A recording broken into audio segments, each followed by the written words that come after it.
Hi guys, it's Aoife from Words of Clover and welcome to another reading vlog. So this vlog is going to be for the second week of the summer Mixtape-athon, which is being hosted by a bunch of really wonderful people who I will leave linked down below. Roci's giving me her paw. You're very good. You're great. So I was reading some other books last week, so I didn't participate in the first week. But to be honest, if I don't read the books I want to read for the prompts this week, I might just carry it on a little bit longer and, you know, cheat a little bit. But I think I'll be okay, and I think the hosts will understand and they'll let me talk about the books that I was reading yesterday that actually fitted some of the prompts. So the first one was actually Do Not Say We Have Nothing by Madeline Thien, I think is how you say her second name, and this is a book partly set in Canada and then we're getting flashback stories set in China ahead of some like kind of unrest there and some really terrible things where there was I don't know how to say it, Tiananmen Square, like the protests and the riots there, and when people were killed.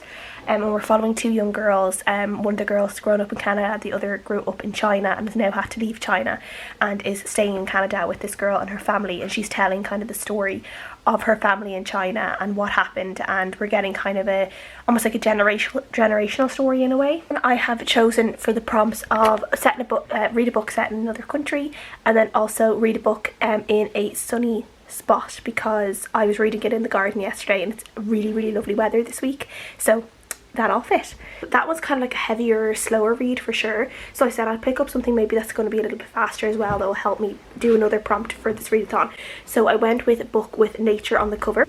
This one I've gone with Daisy Darker by Alice Feeney. As you can see, there's loads of daisies on the cover, and this one feels like it's a little bit of a Knives Out-esque whodunit murder mystery in a house, I think. And that's what I'm kind of getting from the very start of it, but I'm only literally 3 chapters in, so I'm not 100% sure yet. But we're following this character called Daisy Darker, who has had a little bit of a tumultuous like life up until now. She's I think 29 in this book, and she's had just loads of like health things going on in her life. Her family maybe aren't the nicest, and they've all gathered in her granny's, who is a famous author, for her granny's 80th birthday, and her granny was always told by a fortune teller that she was never going to live past 80. So I do feel like at this 80th birthday party in this like kind of coastal house that her granny owns, that is kind of this old creaky mysterious house, something's going to happen, and maybe that it might be a whodunit. Either I say the granny will die and we'll try and figure out who did it, or maybe people will die one by one. I'm not really sure, but I'm kind of looking forward to finding out. That is everything that I'm reading at the moment. I'm reading Olive Again by Elizabeth Strout on audiobook, but that one doesn't at the moment fit into any prompts. But if I get that one finished in the next day or so, the next audiobook that I have from the library will probably fit into a prompt, so we'll just have to see how quick I go with that. But I'm really enjoying Olive Again. I love Olive Kitteridge as a character, and I have so much to say about her when it comes to like my review at the end of the month, so look out for that if you're a fan. But yeah, it's an absolute joy. It's one of those absolute joy of an audiobooks to read, because it's just so entertaining, and I really love her, and I really love her character. So that is it for now. I'll update you guys in a bit when I get a little bit more reading done, and yeah, that's it for now. Hi guys, it is now Wednesday afternoon. I'm just about to take my lunch. I'm going to go outside and read, because it is again another really nice day. So me and Roci went on our walk this morning just before it got too hot, so I'm going to spend my lunchtime out in the garden in the sun, soaking up the vitamin D while we can. As I said before, it is rare enough in Ireland to get a lot of sunny days all at once, so I'm pretty happy to soak it all in while I can. So I wanted to do an update. So I am about halfway through Daisy Darker. I'm quite enjoying this. It's definitely kind of a Knives Out, like Then There Were None type of like mystery, like kind of this creepy house. It's set at Halloween. It's kind of the ancestral home of this family, and one by one it feels like they are being killed off, and there is like these creepy poems that was left. There was a creepy poem that was like left on the wall and all about the family, and as each person is being killed off, someone is crossing out the names and they don't know who it is. So there seems to be someone else in this house, but no one knows who it is, or it's one of them. But yeah, it's kind of, I like the atmosphere of it. I like trying to figure out what is going on. I do feel like the characters are a little bit, I don't know if they're like slightly overdone, or like they don't necessarily feel like real people, if you get me. Like, they're so over the top and caricaturish a little bit, about like, they're just like, a lot of some of their personality traits are just like so over the top that I'm a little bit like, I just don't find maybe some of the dialogue as well between the characters that believable, as like, it's a really, really bad family dynamic, and I do find them always really interesting to read about, as like, every families are different.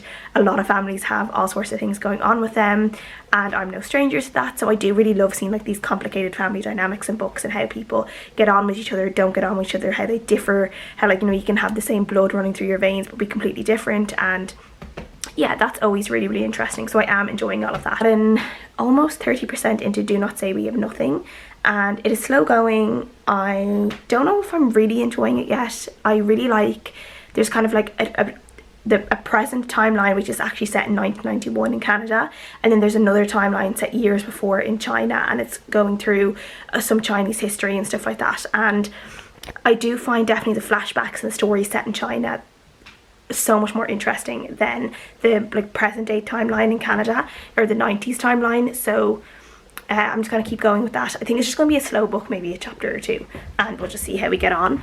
But yeah, that is the story for now, and I'm going to go make my salad, have my lunch, and get some reading done before I have to go back to work.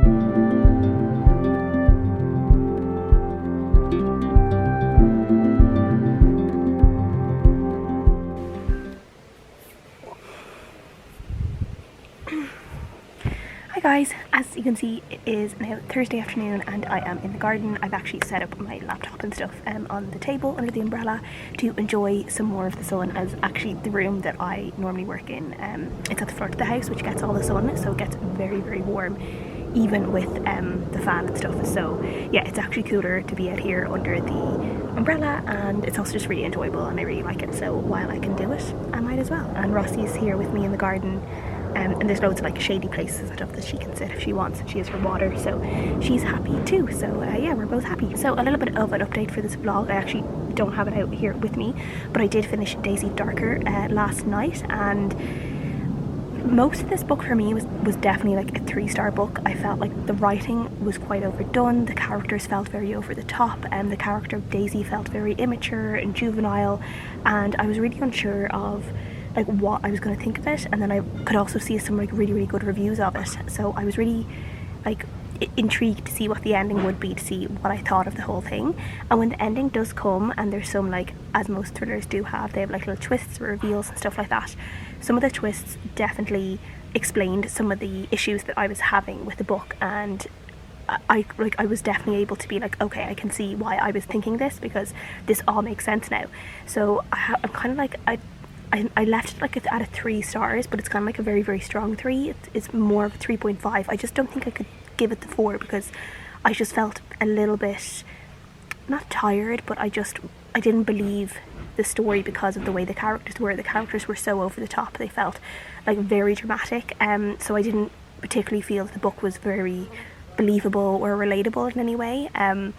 But yeah, I did enjoy my reading experience of it. It was a quick read, so I definitely did appreciate that. 40% into Do Not Say We Have Nothing, but not really much of an update there, other than still slow going, not super into it, but I'm just going to keep on going and see what I think. Also have started today on my lunch break, I started Red, White and Royal Blue by McQuiston, which is a kind of male romance book, which is about a romance, kind of a hate-to-love romance between the son of the President of the United States and then the Prince of England. So it's kind of like this love story between the two of them, and they go from hate to love, and it's only just getting started in the book where I am at the moment. But yeah, I'm eager to see that. I always love a hate to love story, enemies to lovers. I'm definitely a little bit of a sucker for those, and I've heard loads of really great things about this book as well, so I'm intrigued to finally read a McQuiston, because I do have another book of hers on my bookshelf.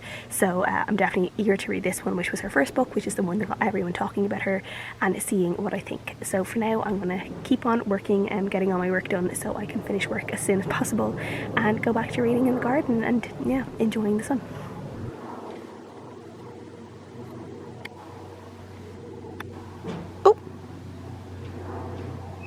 you doing? What are you doing? Roci.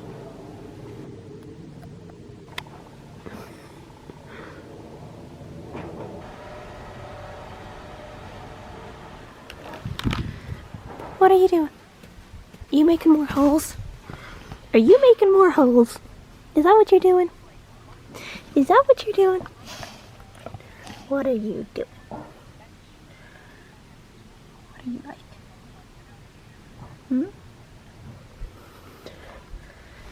Doing more damage.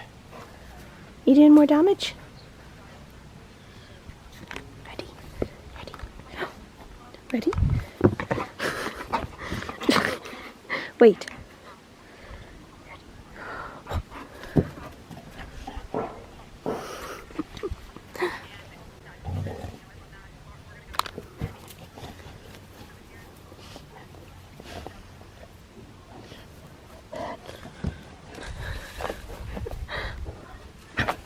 What are you doing?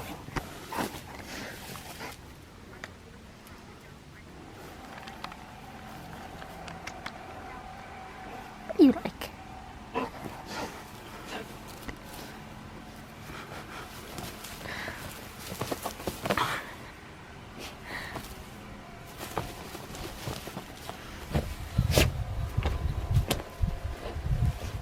Ah, don't do that. That's bold.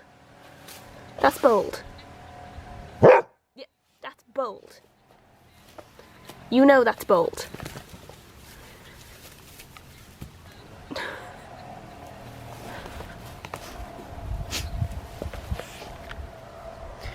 What are you doing?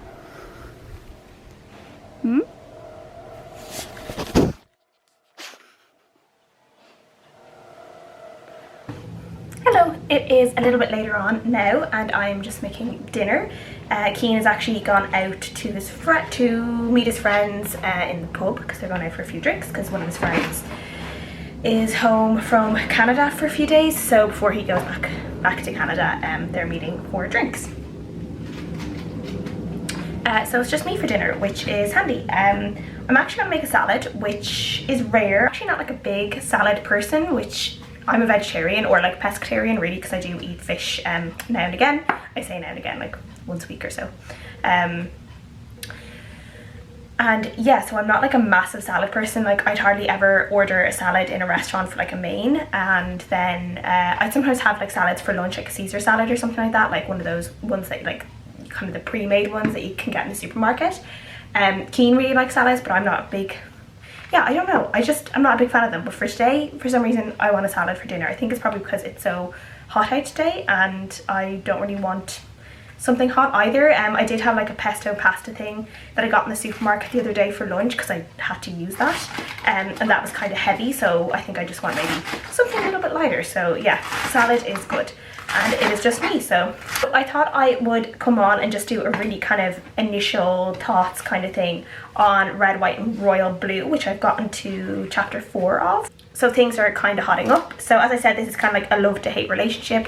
So I will say the like hate part, or like the enemies to lovers part, is very, very brief. Like they're kind of enemies for only like 2.5 seconds at the start, and then very quickly they become friends and like texting and calling each other and stuff like that. A bit of it is quite brief, but I am definitely enjoying the writing style. I think it's quite like it's quite easy. It's one of those, it's really easy to read. Like the story itself is enjoyable. I'm not like a huge fan of the main character that we're following, which is Alex, who is the son of the President of the United States. He's a little bit, I don't like arrogant, or like kind of thinks he's always right, but also I don't know, like, and then some of his opinions about Henry, who is the Prince of England, were real, like a little bit like naive for me. Like that I was thinking of, especially someone who's obviously in the limelight, has all of this focus on him as for being like the first son of the United States, which they actually say that, like that's what they're saying in this, but I don't think I've ever heard like any of the children of the president, like the American president, being like the first daughter or first son. Is that just something in this book, or is that an actual thing? I don't know. And then when he gets when he gets kind of like a fact sheet about Henry of like Henry's likes and dislikes and all of this, like they're obviously so created by the royal family, or like the firm, the industry, the institution that is the royal family. Like they have to, like, for anyone who's like watched The Crown, like, or knows anything about the royal family, like you kind of know how controlled they are, and they really have very little like say in their own lives and what they can do. So the way he was kind of critiquing Henry for like a lot of the start kind of annoyed me, because I was like, well, obviously like they're not going to actually say like the things that he actually likes or dislikes, because like everything is controlled. Like you can't just take it at face value that this is who he is, and you have to like realize that he is like being portrayed as such, you know. Like these people are, I'm not going to say robots, but like they're conditioned into a particular way of life from the time they're really young. You know, and like I'm not a fan of the royal family. Like, I mean, for one, I'm Irish. Like we obviously have a really complicated relationship with British politics and British royals, like, you know, like, but even I can, like, you know, feel a little bit sorry for them at times in terms of like the actual lack of control that they have over their own lives. Like, but yeah, I am liking it. It's kind of hotting up. I don't really care too much about like the politics talk. Like I am enjoying it, and I'm going to keep on reading a little bit more tonight. I'll probably get a little bit more of Do Not Say We Have Nothing, even though that is quite plotty and boring and I'm not enjoying it that much. Yeah, as long as I have another book on the go with that one, I think I'll be fine. So me and Roci went out on a walk earlier after work when it got a little bit cooler, though it was still pretty warm. Though she seems to be okay. She doesn't struggle too much in the heat, thankfully. But we went on our hot girl walk, and that was kind of like self-care, I guess, getting out, moving a little bit, so I could kind of tick off the self-care prompt for the prompts for the readathon. And then also one of the prompts is to watch like a summery movie, or like a movie set in summer, or that has like summer vibes. And seeing as I'm home alone tonight, I think that's what I'll do tonight. I'll watch something summery. So I might either start what's that, The Summer I Turned Pretty by Jenny Han, which I haven't actually read the book, but I know the TV show is out now. Or I might try and watch a movie, and I'm kind of thinking Safe Haven, which is actually one of my favourite movies of all time. I just love that movie so much. It's like one of those comfort watch movies for me, and I really love the soundtrack on that movie. I think it has such a gorgeous soundtrack. So I might watch that, because that's kind of set in I don't know where, kind of like a coastal type of town in America, and it's about a woman who's running away from an abusive husband, and she's kind of has a new identity, she kind of has a new identity. She's not telling anyone who she really is, because she's afraid of her husband finding her, and she ends up finding love with this lovely new guy in this town. And it's just, yeah, it's a really nice movie. But yeah, those are the plans, and just enjoy the summer evening in me and Roci, and I'll talk to you guys later.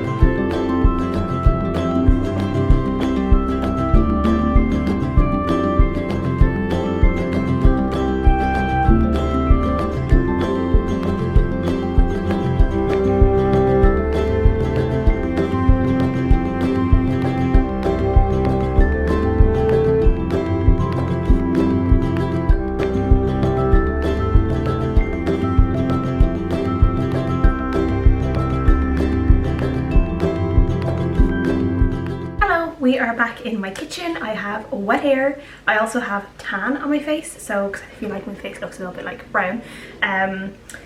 But it is Saturday, so I did an update yesterday as I just had things to do. Didn't do much reading, to be honest. I went down to my cousin's with my gran because we were doing a little thing for my gran's birthday, and that was really nice. So yeah, just kind of a family day yesterday, which was lovely. Today, me and Roci, we've had our beach walk, which you would have seen.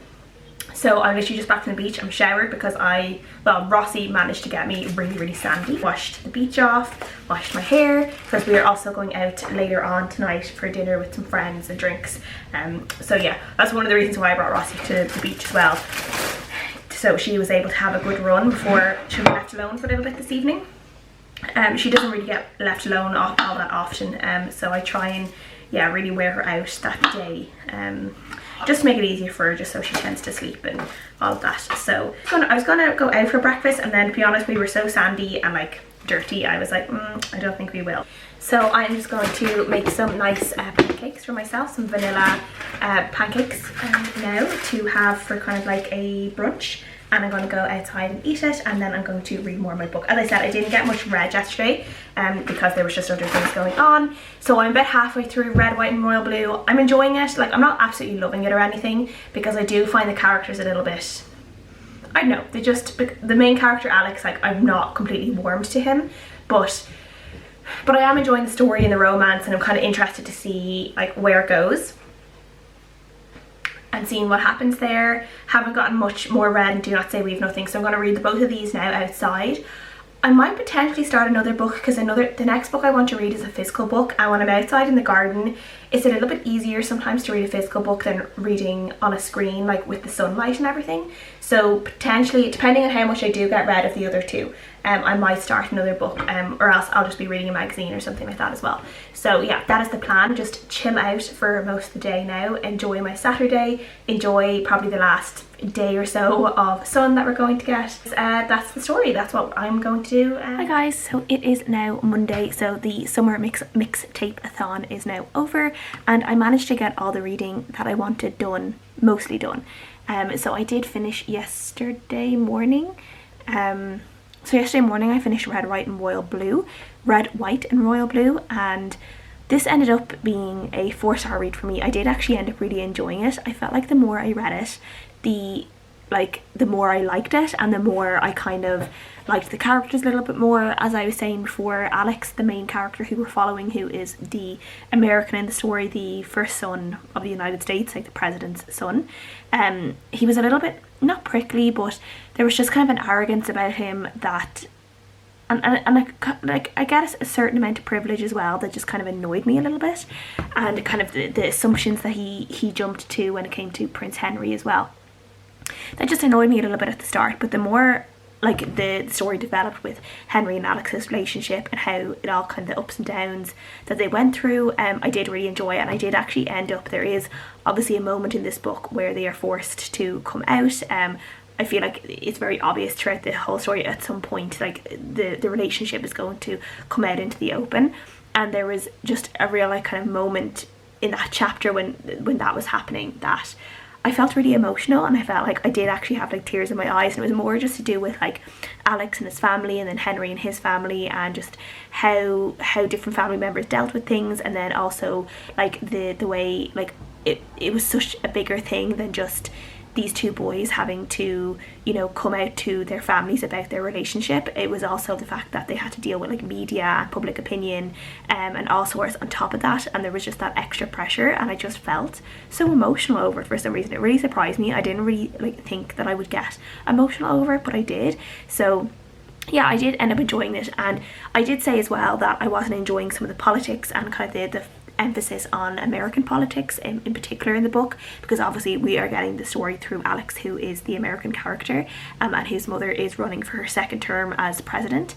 So we were getting a lot of things around like the presidential campaign, and it would have been in like 2020, and we were getting like bits and pieces around that, and all the lead up to that I wasn't as interested in. But then when it came to kind of the final few chapters, where we are looking at the polling, and they're waiting for the polling to come through on the night of, or the days after the election, I did actually feel really invested in that, and I felt like nervous, like waiting for the results to come through and to see what would happen. So I did actually feel quite invested in it. So yeah, this ended up being a 4 out of 5 stars for me, and I did really enjoy it. Then also, I did actually finish this morning, but I did read most of it on Saturday and Sunday, and that was The Amusements by Aingeala Flannery. So this is a book set in Ireland. It is set in Tramore County, Waterford in Ireland, which is kind of a beachside town. It has like a promenade and the amusements, as you can see here. So there's always kind of a carnival going on, and it just felt like, I feel like this just gave me really summer vibes. So I chose this as kind of like my free book for the readathon, for the bingo board. And this one is,